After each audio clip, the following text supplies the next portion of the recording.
Hello à toutes et à tous, et j'espère que tout le monde va bien. Alors aujourd'hui, épisode un peu spécial, on va parler de sérieux, sans se prendre au sérieux. Est-ce qu'on peut vraiment mixer l'exigence du stand-up avec les enjeux de la fonction RH ? Mon invité du jour en a fait sa mission. Il monte sur scène depuis 15 ans, il manie l'impro comme personne, mais il est aussi chef d'entreprise. Il s'appelle PV, il est le fondateur de Get Up Productions, et il nous reçoit aujourd'hui dans un lieu magique qui est le Jamel Comedy Club. Alors son credo, utiliser l'humour non pas comme une simple blague de machine à café, mais comme un levier surpuissant de communication, d'engagement et de lâcher prise. Pas de paillettes ici, on va parler d'écoute, de répartie et de vraie connexion humaine. Eh bien écoute, salut PV, ravi de t'avoir au micro, on n'a jamais fait comme ça. Salut Florent, merci de m'accueillir à ton podcast, ça fait très plaisir d'être là. Ben écoute, moi je suis ravi d'être avec toi. Comme je te le disais en off, je pense que je suis plus stressé que toi. C'est la première fois que j'interviewe un stand-upper qui fait de l'impro, donc je crains le pire, mais je suis confiant en même temps.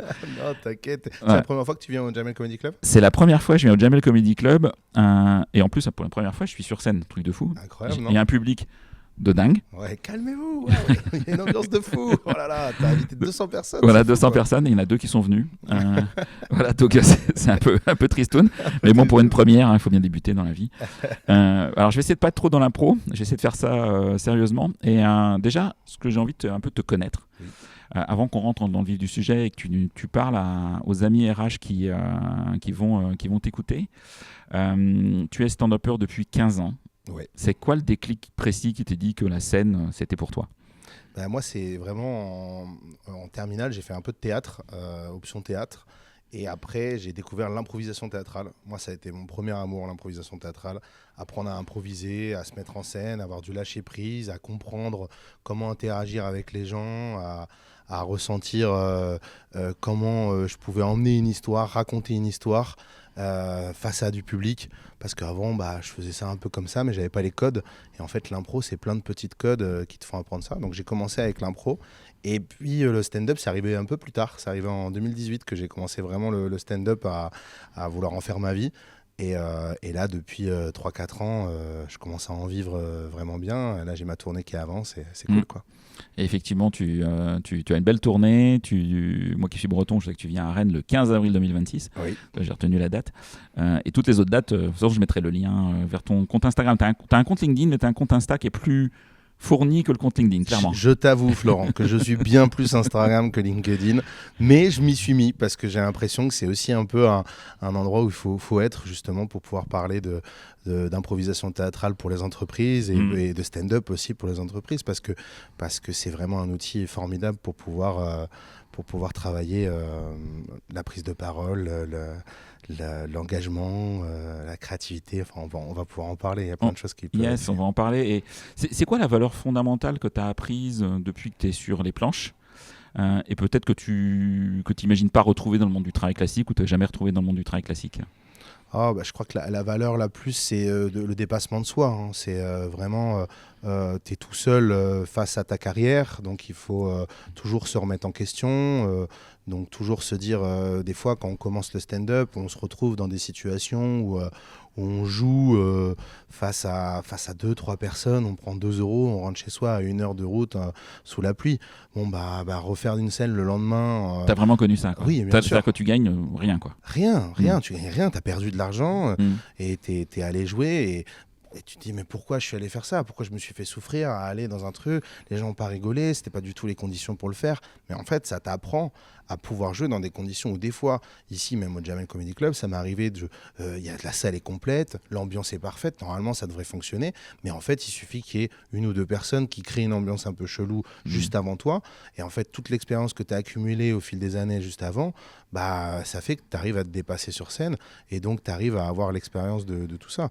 Donc ouais, toujours se remettre en question, le dépassement de soi, je pense que c'est les plus grosses valeurs que j'ai appris et que je trouve on retrouve énormément chez les entrepreneurs et dans les entreprises aussi, quoi. C'est-à-dire que si tu veux faire avancer ta boîte, tu es aussi obligé de faire des erreurs, tu es aussi obligé de te tromper, de rien lâcher, quoi. Ouais, tu vois, j'avais une question sur tes fours, tes échecs sur scène. Ça, tu l'as vraiment vécu, quoi. Bien sûr. Les bides, comme on dit, ouais. Les fours, ouais, c'est vraiment ces moments où tu testes des choses, tu es au tout début et en fait, tu n'arrives pas à prendre l'énergie et l'alchimie avec le public. Maintenant, ça m'arrive moins souvent, mais encore maintenant, ça peut m'arriver des fois d'être dans des lieux, des scènes, des personnes où c'est compliqué, où les personnes ne veulent pas suivre. Maintenant, avec l'expérience, je sais, et je pense beaucoup avec l'improvisation théâtrale, avec toutes les formations que j'ai pu donner, les ateliers que j'ai pu donner, cette faculté à tout de suite arriver à rebondir à ce qui se passe. Prendre le temps, me calmer et dire ok, qu'est-ce qui se passe, comprendre. Et en fait, ça, je pense que c'est une force que beaucoup d'autres humoristes n'ont pas, et des fois, il y en a qui bident plus que d'autres, quoi. Et toi, l'humour, c'est une protection, c'est une arme, c'est un outil de connexion? Comment tu l'utilises? C'est joli comme définition. Je pense que c'est un joli outil de connexion. Ouais. Tu as totalement raison, parce que moi, mon plus grand plaisir, c'est de connecter avec les gens. Moi, après mes scènes, après mon spectacle, je viens très souvent discuter avec les gens derrière. Ok, comment ça vous a plu? Qu'est-ce qui vous avez préféré? Qu'est-ce que vous avez appris des fois même, tu vois? Il y en a, c'est la première fois qu'ils viennent voir un spectacle, c'est la première fois qu'ils se rendent compte de ce que c'est que faire rire. Il y a beaucoup de gens, ils voient que l'humour à travers ce qui est vu sur les réseaux, ils voient que l'humour à travers ce qu'ils ont vu sur Internet de plus en plus, quoi. Pour eux, pour beaucoup de gens, un humoriste, c'est la même chose qu'un gars qui fait des vidéos sur Internet. Alors que c'est deux choses totalement différentes. Et en fait, quand les gens sortent des fois d'un spectacle, ils ont vraiment le truc de « Ah, ok, d'accord, mais c'est très fort, quoi, ce qu'il vient de faire ». Alors que en vidéo, des fois, tu as moins l'impression que c'est fort, aussi fort, quoi. Ouais, c'est clair. Moi, tu vois, qui de temps en temps scrolle un peu. Effectivement, moi, je vois beaucoup de vidéos d'humoristes qui jouent avec le public, par exemple. Enfin, c'est des choses qui sont très à la mode, effectivement, je pense, dans le monde des humoristes. Totalement à la mode, l'interaction publique. Et je me dis que c'est pas si facile que ça, en fait. C'est pas si simple. Je pense que c'est aussi beaucoup de tiroirs. C'est beaucoup tu sais ce que quand l'autre va dire ça, tu sais que tu vas pouvoir répondre avec ci ou avec ça. Donc, c'est beaucoup de tiroirs. Et beaucoup cette technique qu'on apprend aussi dans les formations d'impro de la question. C'est-à-dire que si tu donnes une question à quelqu'un, il te répond. Si tu renvoies avec une question, il te répond. Et ça fera toujours avancer l'histoire et avancer le truc. Donc à un moment donné, il y a une question qui va faire que tu vas pouvoir avoir ta réponse et avoir le small talk que tu cherchais, quoi. Ok. Alors, tu n'es pas juste stand-upper, parce que tu es chef d'entreprise. Oui. Et tu as fondé une entreprise qui s'appelle Get Up Production avec Camille, c'est ça? Camille Masselet, ouais. Pourquoi tu t'es dit, tiens, je ne fais pas une carrière uniquement de stand-upper, mais aussi, tu te compliques la vie ou tu te rajoutes du travail? Tu dis, en plus, je crée une boîte. Moi, j'ai toujours eu l'envie de partager. Quand j'ai commencé dans le milieu artistique, j'ai tout de suite donné des ateliers, créé une association d'impro. Donc, j'avais envie de continuer à partager ce que moi j'avais appris avec l'impro, et donc j'ai toujours continué à donner un peu des formations, des ateliers, à transmettre ce que j'avais appris, et même quand j'ai commencé le stand-up, ça a été la même chose.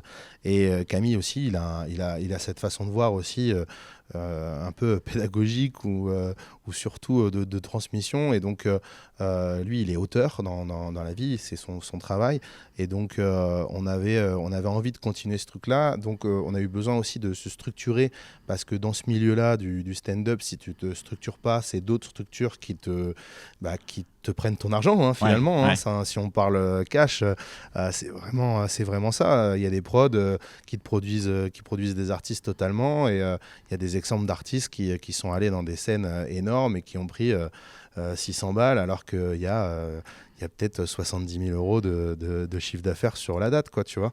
Donc, tu es en mode, ok, quand tu apprends d'expériences comme ça, de certains artistes que tu as vus, tu te dis, ok, bon, moi, je veux faire gaffe et je vais essayer de voir comment je peux me produire, comment je peux avancer, comment je peux construire tout ça.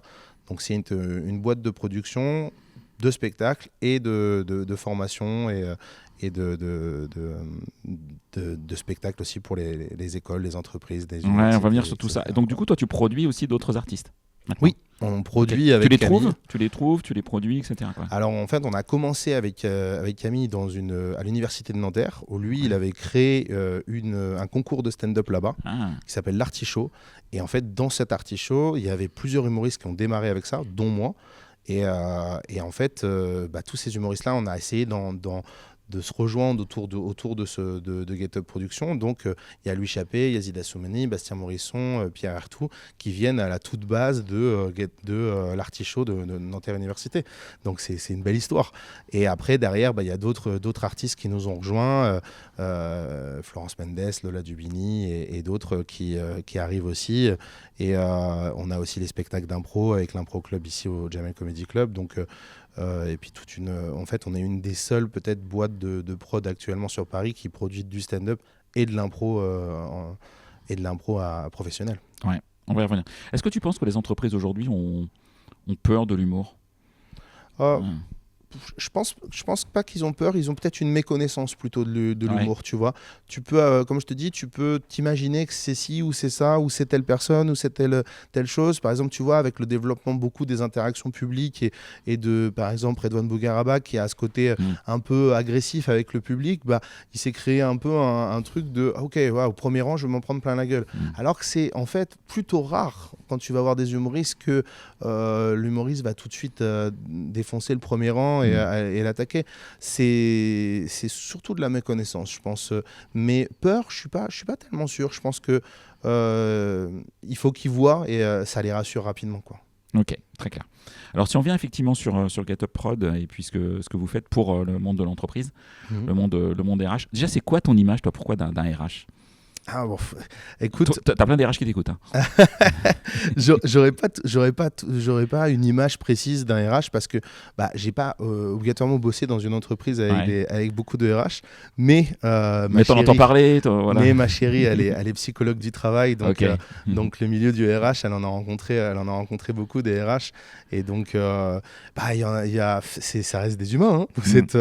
Vous êtes peut-être un milieu comme plein d'autres milieux, ça reste des humains avec des gens qui ont des fois des personnalités plus excentriques et d'autres des personnalités introverties. Je pense que dans l'image collective, le RH c'est pas la profession la plus aimée sur LinkedIn. Hein. Voilà, c'est un peu l'ambiance de celui qui vire et celui qui recrute, quoi. Ouais. Donc c'est un peu l'image cliché, je veux dire, du RH. C'est ça. Cool, il m'a recruté, fait chier, il m'a viré, quoi. T'as jamais fait de spectacle sur les RH? Non, j'ai jamais fait de spectacle sur les RH, mais de plus en plus, à force de travailler, à force de développer Get Up, je me rends compte qu'il y a quelques blagues à faire. Hein. Ouais, c'est clair. Je pense qu'il y a des choses à raconter. Alors, si on parle un peu de ce que tu fais, tu joues beaucoup avec l'émotion.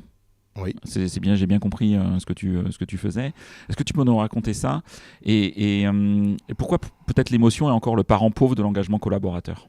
Ouais, en fait, à travers les émotions, il y a 6 émotions principales qu'on a, c'est ce qu'on apprend dans la formation, tu vois, souvent, c'est la peur, l'amour, la joie, la colère, le dégoût et même peut-être un peu la surprise.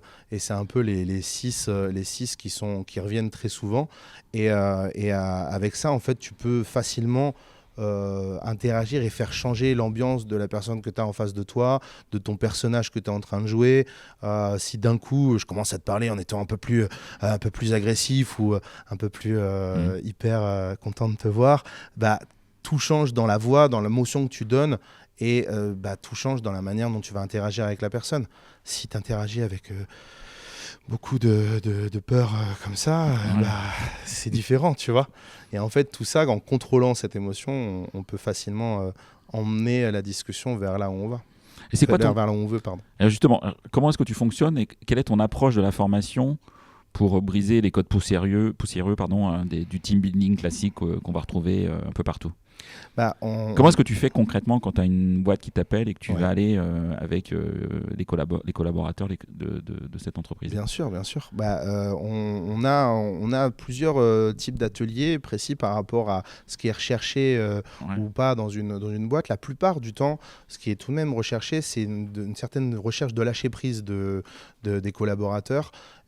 Qu'ils arrivent à un moment donné interagir plus avec les autres, à se sentir plus à l'aise dans la boîte, et du coup à plus s'engager et plus faire de choses pour son entreprise. Et donc en fait le lâcher prise, ça se travaille assez simplement des fois avec un premier atelier d'initiation qui dure presque 2 heures, où au tout début on va simplement prendre l'espace, s'engager dans l'espace, juste se dire ok, je vois où est-ce que je suis, et puis tout doucement on va leur faire comprendre que à travers cet espace, ils ont commencé à créer de l'écoute envers les autres personnes qui sont autour d'eux. Et à travers cette écoute, on va pouvoir commencer à faire des petits jeux d'impro où ils vont vraiment avoir l'impression de jouer. Et c'est ça qui est fou, c'est qu'au départ, tout le monde est un peu stressé. Il doit y avoir un peu de stress, ouais. C'est ça, tout le monde se stresse, tout le monde se dit oh là là, je vais pas y arriver. Ouais, mais puis en fait, il y a mon image, puis il y a mes collègues, quoi. Totalement. Je vais passer pour un rigolo ou pour quelqu'un de pas doué, etc. Comment est-ce que tu dédramatises tout ça, quoi? Ouais, bah, totalement. C'est le premier truc. En fait, on dédramatise la chose en faisant des jeux. C'est-à-dire qu'en faisant les premiers jeux de mise en situation assez simple par exemple, on va commencer avec des jeux d'écoute où on va juste se faire passer une énergie et tout le monde le fait. C'est un truc très simple, ça va très vite. Ça va être on se clappe dans les mains ensemble, l'autre personne clappe dans les mains en même temps que toi. Enfin, je veux dire, tout le monde a déjà clappé dans ses mains avec son collègue à côté qui clappe dans les mains. Et en fait, déjà, il y a des petits sourires qui se créent. Okay. Nous, à travers ces petits moments, on prend ces petites choses, on en fait du rire, on en crée quelque chose de drôle, sans être dans la critique, sans être dans le clash. On montre qu'il y a de la cohésion qui se crée. On montre que c'est marrant ce que vous êtes en train de faire entre vous, c'est sympa. Et en fait, tous les codes de qui je suis dans la société se cassent. Et j'ai plein d'exemples de moments où j'ai été surpris que ça se relâche. Parce que c'était pas obligatoirement possible quand tu arrives. Et en fait, au final, ça se crée. Ouais, vas-y, raconte un peu écoute, c'est des anecdotes que tu peux raconter. Bien sûr, j'en ai plein, mais je crois que celle qui m'a le plus marqué, c'est qu'un jour, j'arrive dans une entreprise, c'était un rassemblement de 6 gros banquiers de Paris, et il y avait Donc des gens sérieux, quoi, à la base. Ouais, mais genre, vraiment, ils arrivent, costard, cravate, les 6, hyper sérieux. Arrive une 7e personne qui est la directrice de ces 6 mecs-là, quoi. Donc, tu vois, la N+1 de 6 mecs qui déjà sont N+ je ne sais combien de tous les autres, tu vois. Et je me dis, waouh, ils nous mettent dans une salle pas beaucoup plus grande que cette scène, tu vois. Je me dis, ça va être difficile parce que plus il y a d'espace, plus c'est agréable. Okay. Quand il y a trop d'espace, ça peut être compliqué. Mais enfin, quand c'est trop petit, ça peut être aussi assez compliqué. Je déplace les chaises, etc. Et puis en fait, au fur et à mesure, moi j'avais confiance dans mon atelier, dans ce qu'on a mis en place depuis des années. Donc je mets le truc en place tout doucement. Et ben ça s'est fait tout seul. Ça s'est relâché tout seul. Et à un moment, tu as la banquière qui est la haute, là. Elle commence à jouer avec les autres, à faire un personnage de vieille personne qui rentre dans une boulangerie. Qu'est-ce que je peux vous servir? Et l'autre personne, en voyant sa patronne comme ça, elle se dit bon, ok. Et en fait, tout le monde se relâche et il n'y a aucune méchanceté qui se crée et tout le monde est bienveillant et c'est ça qui est cool. Et nous, on met une très grosse importance à la bienveillance dans l'atelier, quoi. Ouais, tu parles aussi beaucoup d'écoute active quand je redis ton site web, etc. Ouais. C'est quoi la règle d'or aujourd'hui de l'impro pour transformer peut-être que le non mais qu'on a souvent en entreprise, non mais je peux pas, machin, en oui au sein d'une équipe?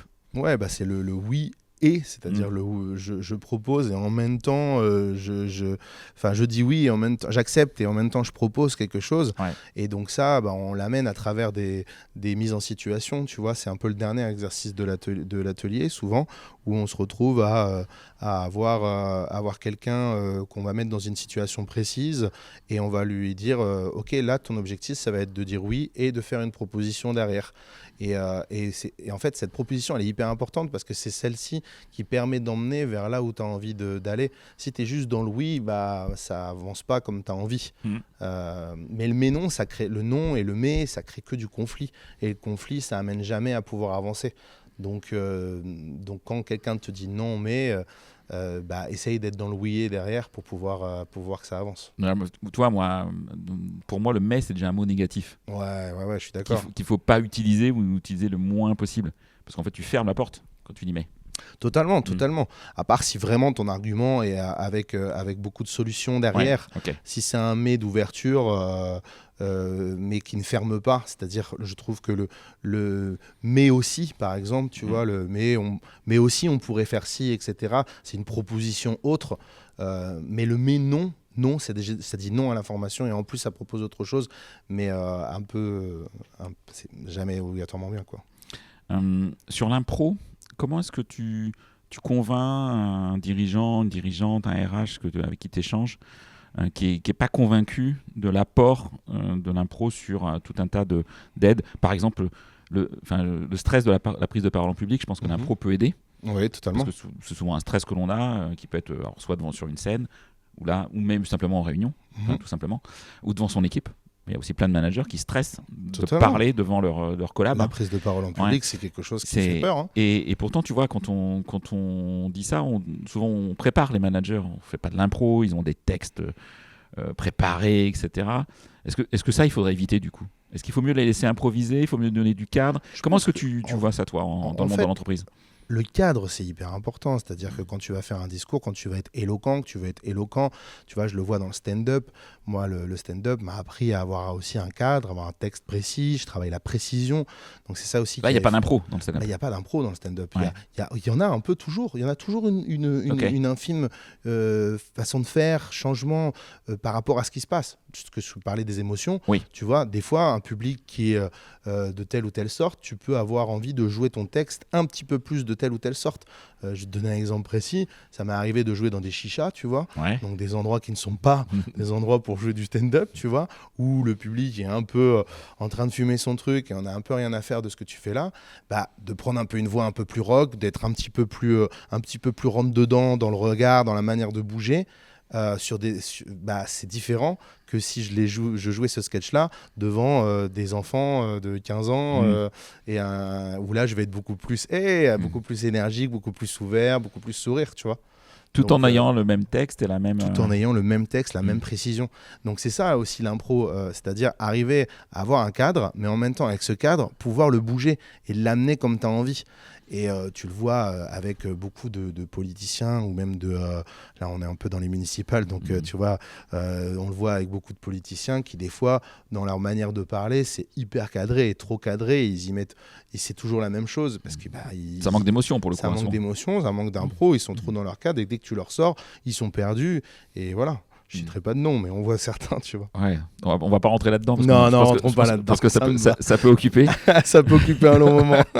C'est quoi les comportements ou les indicateurs de comportement que tu vois évoluer chez les collaborateurs que vous avez accompagnés dans des ateliers d'impro ? Moi, je me rappelle même de la toute première personne qui un jour avait pris des ateliers d'impro avec moi à Nanterre Université et qui était toute timide. Elle s'appelait Armandine et elle était toute timide les premières fois qu'elle est arrivée. Et je m'en rappelle la revoir il y a 4 ans plus tard, avocate. Okay. Et elle m'a dit que tous les oraux, tout ce qu'on avait appris à travers les ateliers, elle s'en est servie pendant les oraux. Et c'est là où elle a été, c'est là où elle a appris elle a pris confiance en elle, etc. Et sans toutes les petites billes qu'on avait appris en impro, elle n'aurait pas eu cette faculté à réussir ses oraux comme ça et devenir avocate. En tout cas, c'est ce qu'elle me disait. Après, sur le monde de l'entreprise, on est arrivé à faire on a souvent ce retour qui est assez fou des collaborateurs avec qui on bosse le truc, qui ont toujours un peu un petit doute. Et puis quand ils sortent de l'atelier, ils font « c'était incroyable ». On n'a jamais vu Pascal de cette manière-là, Florentine de cette manière-ci. On les a découverts. C'était hyper enrichissant. Ça a créé des liens. Ça nous a fait respirer. On a complètement oublié notre journée parce qu'on est passé à autre chose. C'est beaucoup de choses comme ça qu'on a comme retour. Et souvent, on en fait un et on finit par en faire un deuxième derrière. Donc, ça veut dire que ça fonctionne bien. Tu t'accompagnes aussi sur le stand-up ? Ça nous arrive de faire des ateliers aussi un peu sur le stand-up ou surtout sur l'écriture un peu de texte, tu vois, pour arriver à puncher un texte. Donc ça nous arrive d'avoir certaines personnes qui ont envie de mettre de l'humour dans leur éloquence ou dans leur manière d'amener les discours quand ils discutent face à des gens. Donc on est capable d'amener des choses comme ça. On est aussi capable de mettre un peu en scène des shows pour des boîtes qui ont envie de un peu mettre en scène leurs collaborateurs et avaient à créer un petit spectacle sans que ça soit ridicule et un peu clownesque. On arrive à le rendre des fois avec du texte un petit peu plus vendeur et montrant aux autres collaborateurs que l'entreprise est cool et bonne ambiance, quoi. Mais je dirais que quand même la formation en impro a cette faculté de vraiment t'apprendre des techniques de la vie de tous les jours, beaucoup plus que le stand-up qui va t'apprendre la précision. D'accord. sur des choses précises, des manières de puncher, d'amener des blagues. Il faut quand même un minimum de passion tout de même pour se lancer dans des ateliers de stand-up.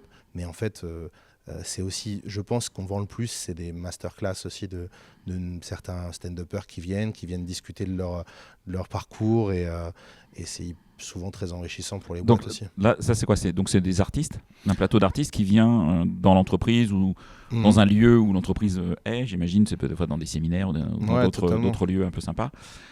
C'est quoi l'impact d'un plateau d'artistes d'ailleurs par rapport à une conférence? Toi, c'est la mode des conférenciers. Vous n'êtes pas conférencier. Non.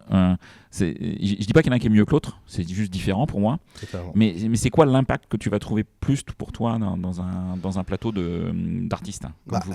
Je trouve que quand on choisit les bons artistes qui sont en rapport avec ce que l'entreprise veut comme valeur ou a envie d'avoir comme vision, je vais te donner un exemple plus précis, mais tu vois, il n'y a pas si longtemps, j'ai intervenu en tant que stand-upper dans une boîte qui était dans le bâtiment et tout ça.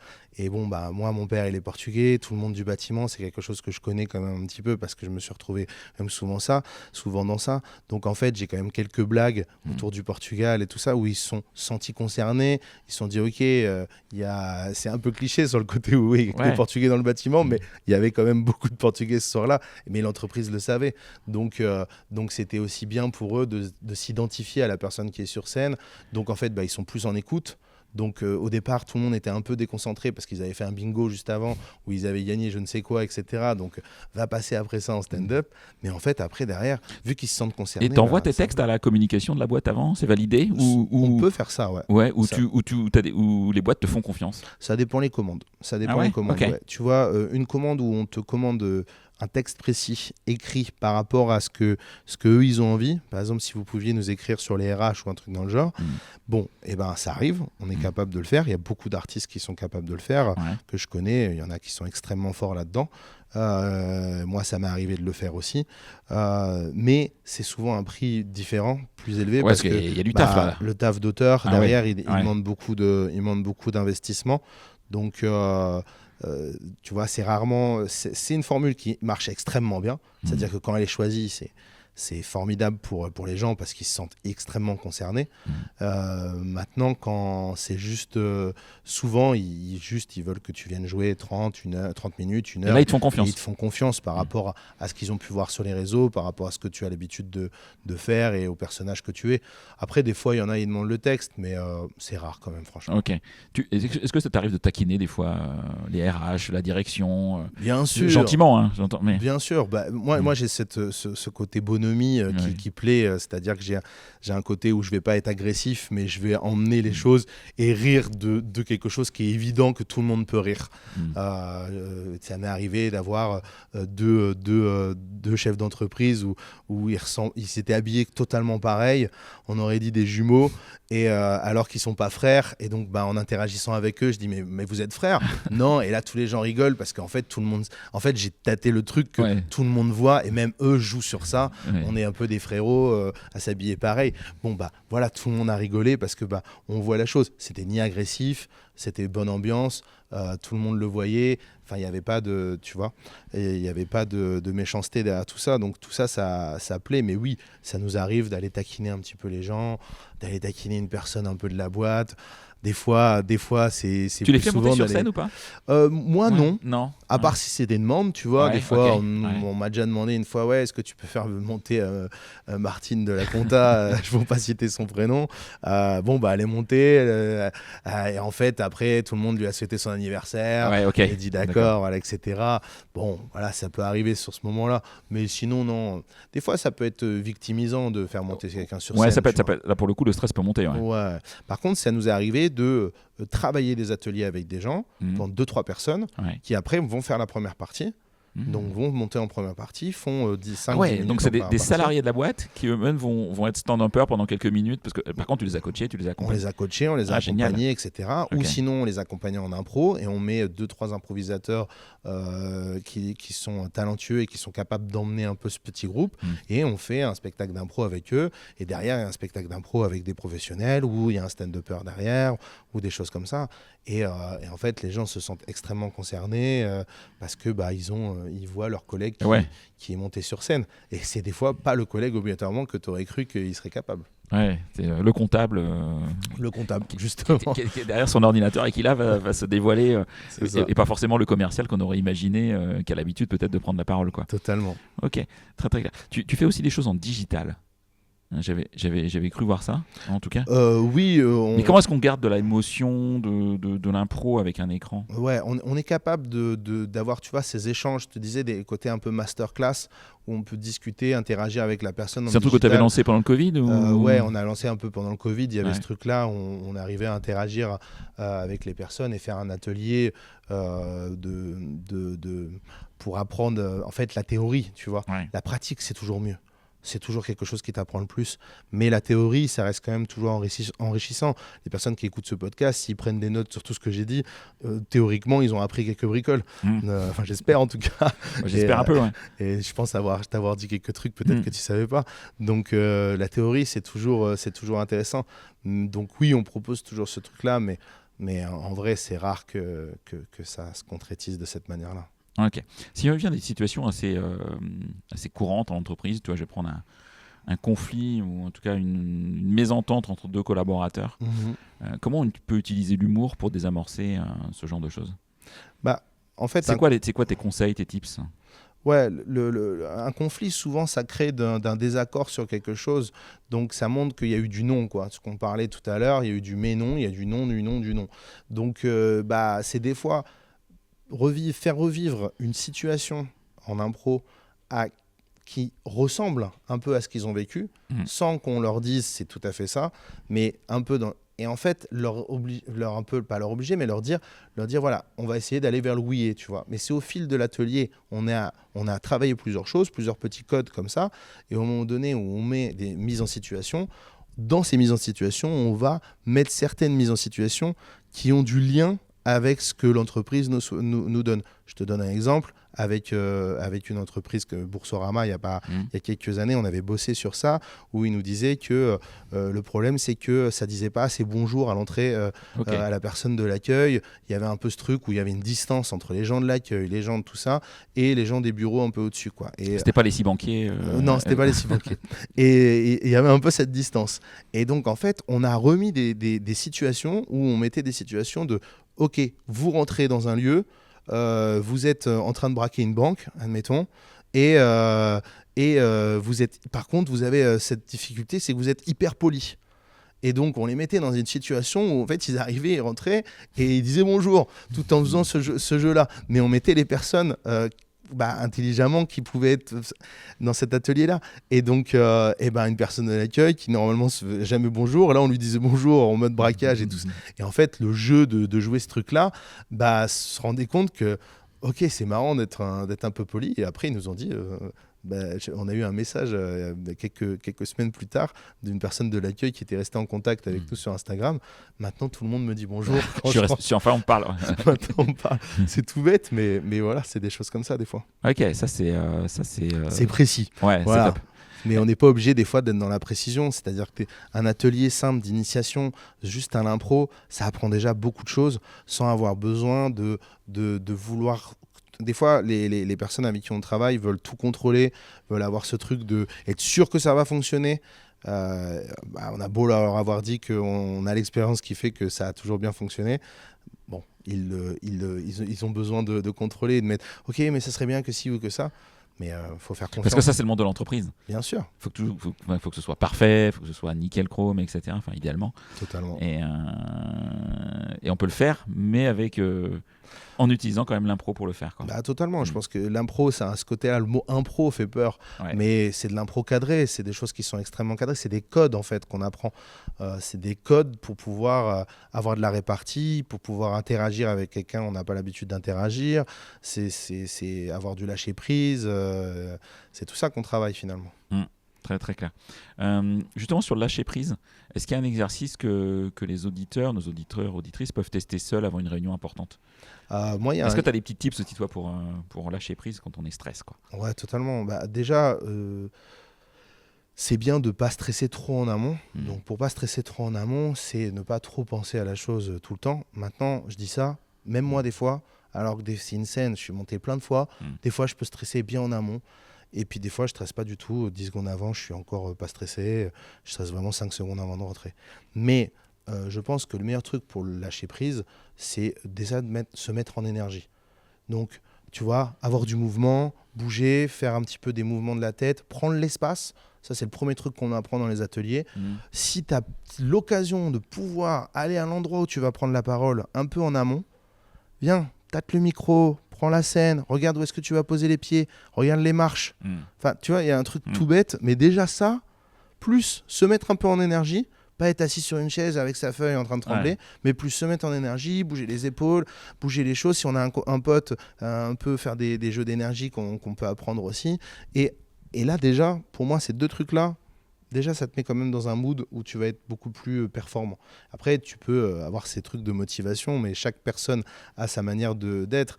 Il y en a qui vont, tu le vois avec les sportifs de haut niveau, il y en a qui vont plus méditer, et il y en a qui vont beaucoup plus se dire « je suis le meilleur, je peux y arriver, je peux le faire, je suis incroyable, je l'ai déjà fait ». Se mettre de la confiance en soi à fond, quoi. Mais après, chaque personne est différente et il faut juste apprendre à se connaître, et ça, c'est le plus important. Ouais, faut essayer. On peut stresser selon les personnes qui sont dans la salle ou pas ? Oui, bah évidemment. Moi, ça m'est arrivé de te dire, dans la salle, il y a des gens importants, peut-être pour mon business, etc. Totalement. Est-ce que ça te fait monter le truc un peu ? Totalement. Pour le business, pas obligatoirement, mais beaucoup plus pour des personnes à qui j'ai envie de plaire ou des personnes dont ça me fait plaisir qu'ils soient là. Au départ, moi je me rappelle mon tout premier spectacle, je me suis retrouvé avec toute ma famille dans la salle. Bon, bah, t'as pas envie de te louper, quoi. Une de mes moins bonnes scènes. Parce que j'étais trop dans les gens se stressent parce que en fait une personne qui vient te voir, qui est de ta famille, elle rigole pas autant qu'une personne normale. Elle sourit comme ça, elle attend un peu et elle regarde les autres pour voir si les autres se relâchent. Sauf que si les autres sont dans la même circonstance, parce que c'est aussi des gens de ta famille ou des gens que tu connais, tout le monde est comme ça. Aïe aïe aïe aïe aïe. Est-ce qu'on rigole, quoi. Donc c'est pas si simple, ouais. Donc voilà, si vous êtes de la famille de PV, ne venez pas. Si, maintenant ça va. Ça va, t'as franchi le cap. J'ai franchi le cap. Tu vois, il n'y a pas si longtemps, j'avais Gad Elmaleh dans ma salle qui est venu quand je jouais ici au Jamel Comedy Club. Et je me suis mis plein de fois dans la tête, oh là là, je vais stresser quand il va être là. Et en fait, pas du tout. Ça s'est extrêmement bien passé. Et j'ai complètement oublié qu'il était là en jouant, tu vois. Mais des fois, il y a une personne, je sais plus, la dernière fois, il y a une personne qui vient me voir, qui va bosser avec moi sur de la com. Et dans ma tête, ça me faisait que me dire, oh là, faut que je pense à bien jouer ça parce que lui, il voit ça. Enfin, des fois, c'est juste la tête qui psychote et tu peux rien. Faut accepter. Ça. J'ai envie de prendre un peu de futur ou de futur présent. L'IA. Ça fait peur? Ouais, oui et non. Moi non, mais est-ce que vous, dans votre métier, c'est un sujet ? Ouais, c'est un sujet, évidemment.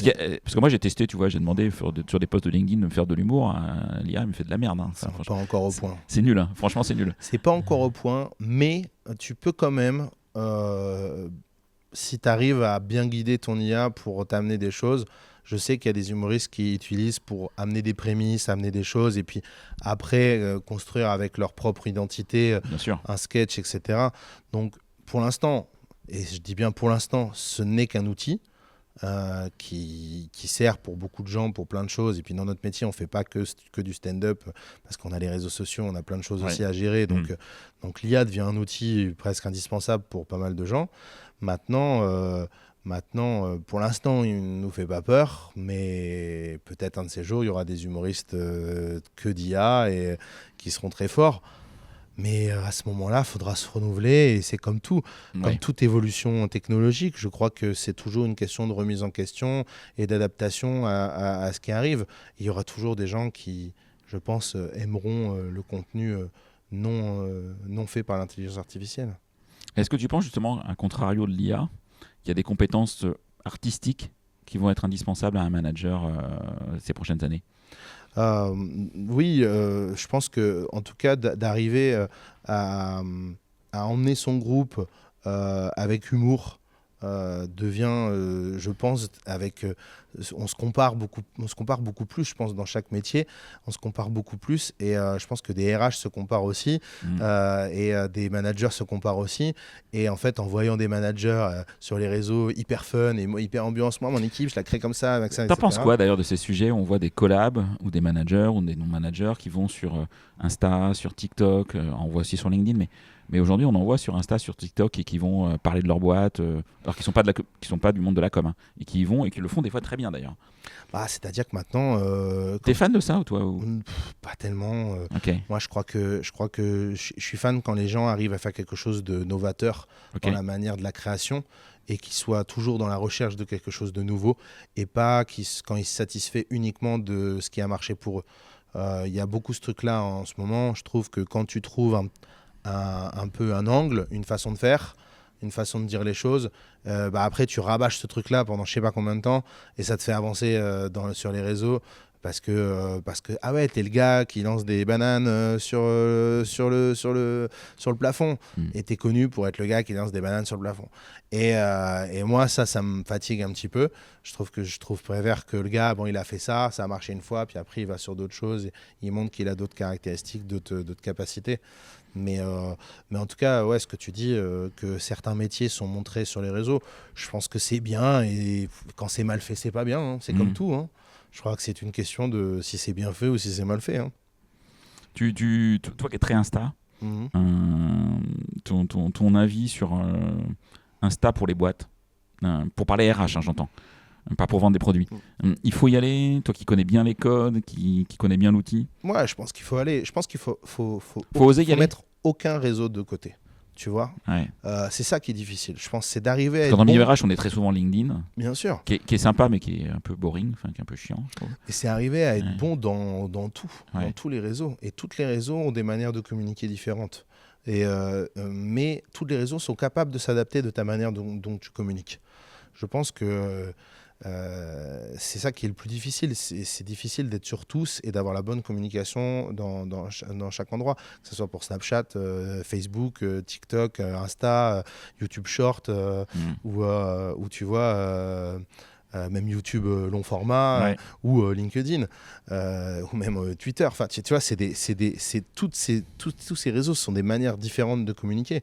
Donc, oui, pourquoi pas aller sur Insta ? Pourquoi pas réussir ? Je pense qu'il y en a qui réussissent sur Insta, qui sont connus peut-être sur Insta en tant que RH et qui ne sont pas obligatoirement connus sur LinkedIn. C'est pas impossible. C'est pas impossible. Et je pense que ça t'amène en tout cas... peut-être un plus grand public. Il y a peut-être plus grand public sur Insta actuellement que sur LinkedIn. Mais après, dans le monde de l'entreprise, c'est évidemment plus intéressant de travailler sur LinkedIn intelligemment. Tu le travailles, toi ? Écoute, de temps en temps. Ouais. Tu sais que moi, j'ai fait des études en management du sport, organisation d'événements sportifs. J'ai un master là-dedans. Et donc, j'avais un LinkedIn à l'époque plutôt bien. J'allais chercher un peu des choses pour justement essayer d'avoir des gens qui organisent des événements sportifs, pouvoir bosser avec eux, etc. Et puis après, quand je me suis lancé dans la scène et tout, je l'ai un peu mis de côté. Là, je l'ai relancé un peu et j'essaye de tu pourrais mettre des extraits, parce que tu peux mettre de la vidéo sur LinkedIn, faire des petits shorts d'humour dans le monde du travail. Enfin, tu connais, il y a des artistes qui font ça très bien. Bien sûr. Ouais. Bah après, moi, c'est pas j'ai certains stand-uppers et artistes avec qui on bosse qui sont vraiment là-dedans et qui sont extrêmement forts. Et avec qui tu vois, si on fait des plateaux d'humour, on va évidemment les proposer parce qu'on sait qu'ils sont parfaits pour faire ça. Moi, je suis capable de m'adapter, mais c'est quand même pas ma force principale en stand-up de parler du monde de l'entreprise parce que je l'ai pas assez vécu, le monde de l'entreprise. Donc, mais j'ai quelques blagues dessus et je plais quand même assez bien en tant qu'humoriste pour ce monde-là. Parce que je suis assez bonhomie et grand public. Donc ça plaît quand même quand tu es grand public, tu prends moins de risques que quand tu es un peu une cible précise, quoi. Quand tu as une cible précise d'humour. Est-ce qu'il y a un sujet que j'ai pas abordé, une question que je t'ai pas posée, un truc que tu aurais aimé rajouter ? Écoute, non, je crois qu'on a parlé de pas mal de choses. Un message que tu veux faire passer ? Vas-y. Hein, un message, pas hésiter à contacter GetUp. En vrai, des fois, on n'ose pas. Alors, c'était la question que je t'aurais posée à la fin, c'est comment on te contacte ? On passe par GetUp, on passe par Insta. Vous pouvez passer par Instagram. Parce que tu as 250 000 personnes, je crois, sur Insta. Il y a 150 000 personnes sur 150 000. Insta. Si tout le monde t'envoie des messages, tu vas mourir. 130 000 sur LinkedIn. Sur LinkedIn, j'arrive bien. 130 000 sur LinkedIn. 130 000 sur TikTok, pardon. Ouais. Non, faut pas hésiter à contacter Laurie qui travaille avec nous, qui s'y connaît extrêmement bien et qui sera. Quand je dis en fait de contacter GetUp, c'est la meilleure manière de aussi comprendre encore mieux, poser ses questions, aller au bout des choses, parce que peut-être qu'on a l'impression d'avoir tout répondu. Y a peut-être des questions et en fait. Nous contacter, c'est pas vous engager tout de suite c'est bon, c'est parti, vous avez contacté, c'est fini, on vient chez vous et on va vous harceler tous les jours. non, juste prenez des infos et rien qu'en prenant les infos, je suis sûr que ça va vous convaincre de mettre des choses en place. Puis ce que je retiens, c'est qu'on peut construire avec toi. Ouais, bien sûr. C'est que tu viens pas avec un programme tout fait. Tu as plusieurs modèles possibles, quoi, en fait. On a la capacité d'amener quelque chose de précis, construit et clé en main, et on se prend pas la tête, et c'est souvent ce qui marche le plus. Et on peut aussi construire en coordination avec la personne la chose qui va en adéquation avec les collaborateurs qu'ils ont, quoi. Ok. Il y a des RH que tu me recommanderais d'interviewer? Est-ce que tu en connais que tu me recommanderais d'interviewer? Ou des gens qui bossent dans le monde RH? Tu mets une colle, tu mets une colle. Je pense qu'il y a des RH, en tout cas dans le monde du stand-up, dans la production et même dans les comédie clubs ou dans des choses comme ça. Il y a de plus en plus de comédie clubs et de gros comédie clubs. Maintenant, il n'y a pas assez d'employés, tu vois, pour avoir des RH. C'est vraiment les grosses prods qui ont. On va le voir avec Undercover s'il n'y a pas des RH qui se dévoilent et qui nous font des spectacles qu'on n'imagine pas. Ça, c'est sûr qu'il y en aura. Et il y en a de plus en plus d'humoristes qui ont des cibles précises. Donc là, je sais qu'il y en a qui se sont lancés et qui font justement de l'humour spécifique au RH. Et bravo eux, parce que c'est pas si simple d'être un humour précis. Tu connais Clément Leminck? Ouais, j'en ai rencontré une fois, ouais. Ok, tu vois, donc je l'ai vu sur ce podcast, effectivement, et il va sur ce créneau-là, ouais. Mais il a raison, quand tu as une cible, après, tu peux avancer. C'est toujours la même chose, c'est-à-dire que c'est plus difficile d'avoir le grand public en entier, de viser tout le grand public, mais quand tu as une cible précise, au moins, c'est beaucoup plus simple de te vendre et de savoir où est-ce que tu vas. Après, il faut le faire bien. C'est ça qui est plus difficile. C'est ça, ouais. Ça, c'est sûr. Après, c'est comme tout, c'est un travail. Ouais, totalement. Un grand merci, PV, pour ton accueil, ta dispo. Un grand merci au Jamel Comedy Club de nous accueillir aussi. Ouais. C'est hyper chouette de leur part, donc on leur fait un peu de pub au passage et c'est normal. Bien sûr. Je mettrai tous les liens dans le résumé de l'épisode. Je mettrai un lien vers GetUp Production, vers Jamel Comedy Club. Je mettrai les coordonnées de Laurie, en tout cas si les gens veulent se connecter à Laurie et échanger avec elle sur vos besoins. Et puis au plaisir de te croiser, de te voir sur scène, PV. Et au plaisir, on se voit à Rennes de toute façon. Tu viens au spectacle à Rennes? Ah mince. Ouais. Alors honnêtement, regarde, dis non. Je vais être super sincère, je vais pas te mentir. Je devais venir parce que tu m'avais gentiment invité et j'apprécie beaucoup cette invitation. Et tu viens en milieu de semaine et je dois partir à Lille. Donc je dors à Lille. Même pas, je vais être sincère, je dors pas à Lille du tout. Je suis dans la campagne du 59 dans un hôtel. Oh merde. Je préfère être avec toi à Rennes, ça c'est sûr. Mais bon, après c'est la vie du business. C'est ça. Et puis, mais il y aura d'autres occasions. Il y aura d'autres occasions. Je reviendrai dans la région et puis venez au Jamel Comedy Club, c'est un très beau lieu et c'est là où on apprend aussi beaucoup de choses et où vraiment tous les artistes qui y jouent finissent par vraiment devenir de grands artistes du milieu. C'est clair. Et si on veut voir toutes les dates de la tournée, on va sur Insta, parce que je les ai vues moi sur Insta. Sur Instagram, j'ai un LinkedIn, j'ai un lien, et puis j'ai aussi un site. Enfin, j'ai plein d'endroits où on peut me retrouver. Ouais. Un grand merci PV. Merci à toi. À bientôt. Ciao.